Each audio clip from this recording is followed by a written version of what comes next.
Good afternoon, Warriors. Today is Friday, August 21st, 2020. Taking a look at our homework for this weekend, actually. The only thing that we have is math. If you did not finish your math selfie from yesterday on the sheet of paper that was given to you by Mrs. Caparini, you need to finish that up over the weekend.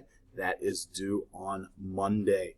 In science, social studies, language arts, there is no homework. And in literature, the only thing that we have is Getting to Know You Parts 1 and Part 2 from the Google Classroom. Those are due today. That's Friday by 3 p.m. So by the time that you leave school here after Warrior Time. And those forms are in Google Classroom. Make sure to submit the assignment when you are finished. Careers in life, you do need to finish your SMART goals. And for FCS 6, there is none. We made it through the first week and everything went well. Hope everybody has a fantastic weekend, and we'll see you Monday.